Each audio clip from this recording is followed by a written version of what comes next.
எல்லாருக்கும் வணக்கம். Cheese kitchen click பண்ணதுக்கு ரொம்ப நன்றி. இன்றைக்கி சீஸ் கிச்சன் சேனலில் மசாலா டீ எப்படி செய்கிறது அப்படின்னு தான் பார்க்க போகிறோம். இந்த மசாலா டீ பவுடர் வந்து செம்ம கமன்னு உங்கள் வீடே வந்து மணக்கும். நீங்கள் வெளியிலேயே போய் சாப்பிட வேணாம், வீட்டிலேயே செம்ம மணமாக சுவையாக செம்ம டேஸ்டியாக இருக்கும் இந்த மசாலா டீ பவுடர். இந்த பவுடர் ரொம்ப ஈஸியாக டக்குன்னு செஞ்சிடலாம். எப்படி செய்கிறதுன்னு பார்க்குறதுக்கு முன்னாடி மறக்காம சீஸ் கிச்சனுக்கு சப்ஸ்கிரைப் பண்ணுங்கள், லைக் பண்ணுங்கள், உங்கள் நண்பர்களுக்கும் இந்த வீடியோ ஷேர் பண்ணி விடுங்க. இப்போ வாங்க வீடியோக்குள்ளே போகலாம். இப்போ பேனில் வந்து எல்லா இன்க்ரீடியன்ஸும் மொறுன்னு வர வரைக்கும் வறுத்துக்க போகிறோம். அதுதான் விஷயமே. முதல்ல வந்து ஏலக்காய் சேர்க்குறேன். என்னென்ன எவ்வளோ இன்க்ரீடியன்ஸ் அப்படின்றது டிஸ்கிரிப்ஷன் பாரில் இருக்கும். அதுக்கப்புறம் சோம்பு சேர்க்குறேன். அதுக்கப்புறம் பட்டை சேர்க்குறேன். அதுக்கப்புறம் கிராம்பு சேர்க்குறேன். அதுக்கப்புறம் ஜாதிக்காய் சேர்க்குறேன். சுக்கு சேர்க்குறேன். முழு பெப்பர் சேர்க்குறேன். அவ்வளோதாங்க. இதுதான் இன்க்ரீடியன்ஸ். இது எல்லாத்தையுமே வந்து நல்லா வறுத்துக்கணும். பார்த்து வருங்க.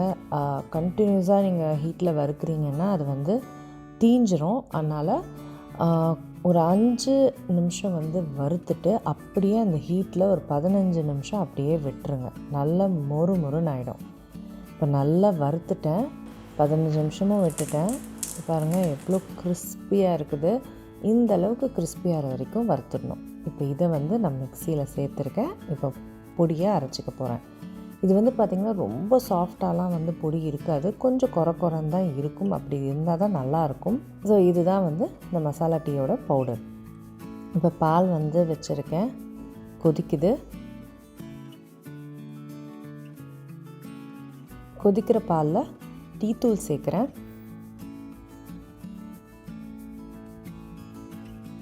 அதுக்கப்புறம் 1 டீஸ்பூன் மசாலா டீ பவுடர் போட்டாலே போதுங்க. செம்ம மணமாக இருக்கும், சூப்பராக இருக்கும். அந்த டீயே வேறு லெவலுக்கு மாற்றிடும்.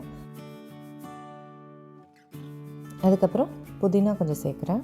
இப்போ அந்த பால் வந்து நல்லா ப்ரௌனாக ஆகிற அளவுக்கு நம்ம வந்து விடணும். இது வந்து ஒரு 5லேருந்து ஒரு 7 நிமிஷம் ஸோ பாருங்கள் எந்த அளவுக்கு திக்காகிடுச்சு அப்படின்ட்டு. அவ்வளோதாங்க, மசாலா சாய் ரெடி ஆகிடுச்சு. இப்போது நான் வந்து நாட்டு சக்கரை போட்டு கப்பில் நாட்டு சக்கரை போடுறேன். டீயை வடிகட்டுறேன்.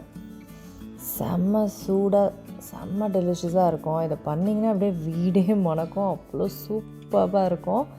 பயங்கர டெலிஷியஸாக இருக்கும். கண்டிப்பாக ட்ரை பண்ணி பாருங்கள். அடுத்த வீட்டில் சந்திக்கிறேன். வணக்கம். இருங்க எங்கே போகிறீங்க?